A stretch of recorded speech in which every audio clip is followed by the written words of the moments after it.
बेटा थोड़ा आराम, आराम से बहुत दर्द हो रहा है। तूने तो पहली बार में ही मेरा सुझा दिया। नमस्कार दोस्तों, स्वागत है आपका।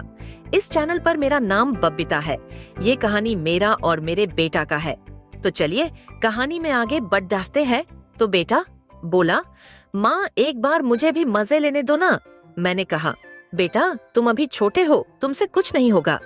तभी वह मुझे खोलकर दिखाने लगा। उसका इतना बड़ा देखकर मेरा हौस उड़ गया। मेरी उम्र अभी 30 वर्ष है। दिखने में बहुत खूबसूरत हूँ और बहुत सुंदर भी हूँ। तो दोस्तों, कहानी को शुरू करने से पहले आपसे हाथ जोड़कर एक विनीति है कि हमारे चैनल को सब्सक्राइब कर देना, क्योंकि कहानी तो मैं आपके लिए ही बनाती हूँ, और वीडियो को लाइक कर देना। चलो आगे बढ़ते हैं। कहानी 1 साल पहले की है, जब मैं एक दिन अकेली घर पर थी और उस समय मेरा चचेरा बेटा भी घर पर ही था। वह बस 21 साल का था, लेकिन अंदर से इतना शरारती होगा बिल्कुल भी सोच नहीं पाई। मेरे पति एक सिक्योरिटी गार्ड के पद पर थे। वह नाइट में अपनी ड्यूटी पर चले जाते थे और सुबह घर पर आ जाते थे। उनकी ड्यूटी नाइट में थी, इसी कारण वह मुझे ज्यादा समय नहीं दे पाते थे। मुझे अकेले में बहुत बोर सा लगता था। उन्होंने शादी के 1 साल तक तो मेरे साथ ही रहे अच्छे से, लेकिन अब ऐसा लग रहा था जैसे उनका मन भर गया था। अब वह मुझ पर ज्यादा ध्यान नहीं देते थे। बस शाम हुई कि अपनी ड्यूटी पर निकल पड़ते थे। मेरा एक छोटा बेटा भी था, जो 3 साल की उम्र में ही चल बसा। यह घटना ना जब हमारे साथ हुई तो हम बहुत ही निराश हो गए थे। जीने की उम्मीद ही खत्म हो गई थी, लेकिन मैं किसी तरह खुद को संभाला। उसके बाद से कुछ साल हो गए पति के साथ, लेकिन अभी तक कोई बच्चा नहीं हुआ। हमने कई सारे डॉक्टरों को भी बताया, लेकिन वह इलाज करने के बहाने लाखों रुपए मांग लेते हैं और फर्क कुछ भी नहीं पड़ता। मेरी उम्र तो हल्की थी, लेकिन उनकी उम्र मुझसे 6 साल ज्यादा थी। उम्र ज्यादा होने के कारण शायद उनका मन अब मेरे साथ वक्त बिताने का नहीं करता होगा, इसीलिए वह मुझे इग्नोर कर रहे थे। लेकिन एक दिन जब वह अपनी ड्यूटी करके घर पर आए, उस समय वह अपना मोबाइल रूम में रखकर नहाने के लिए चले गए। मैं आराम से बैठी थी कि तभी उनके मोबाइल में कॉल आता है। मैंने जब कॉल अटेंड किया तो कोई महिला कहने लगी। मैं सुनकर हैरान हो गई। रात में तो 4 बार हो गए थे। बहुत मजा आया मुझे।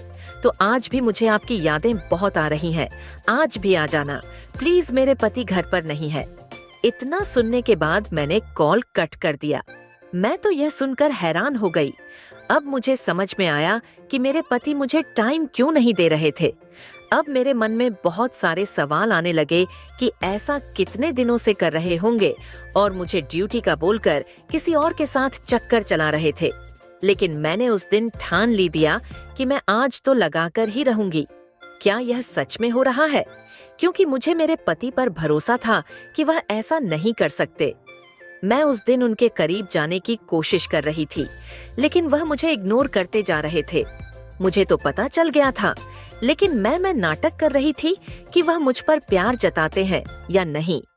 लेकिन जब मैं उनके करीब जाने की कोशिश करती थी, वह मुझसे दूर जा रहे थे। शाम के 6 बज चुके थे और मेरे पति 7 बजे अपनी ड्यूटी पर जाने वाले थे। इसीलिए मैंने उनके लिए जल्दी से खाना बना दिया, ताकि वह खाना खाकर अपने काम पर जा सके। कुछ देर बाद मैंने खाना बना दिया था।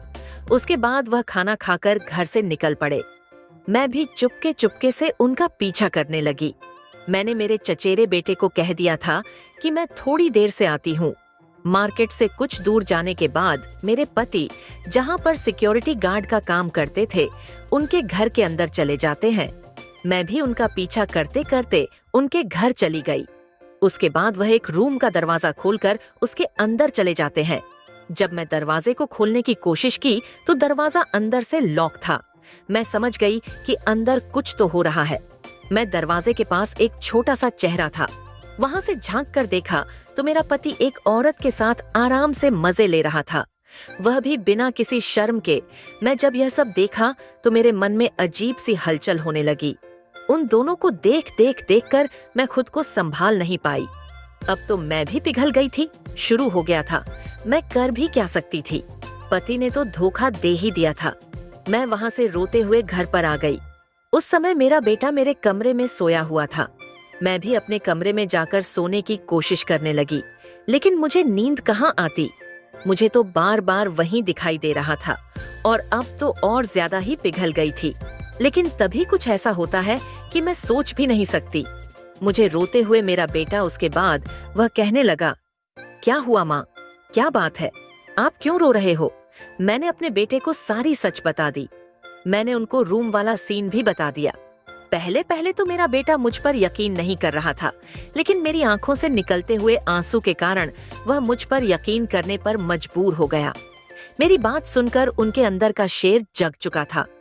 मैंने उसको हाँ लगाते हुए कहा, बेटा यह क्या है? वह कहने लगा, माँ मुझसे रहा नहीं जा रहा मेरे पापा की बात सुनकर। मैंने कहा, बेटा आज तो तुम्हारे पापा भी नहीं है, आज तू अपने अंदर जगह शेर को निलक अपनी प्यास बुझा ले। मैं तुम्हें पानी देने के लिए तैयार हूँ। मैं तो पहले ही पिघल गई थी। अब वह कहने लगा, चलो माँ, आप किसका इंतजार कर रही हो?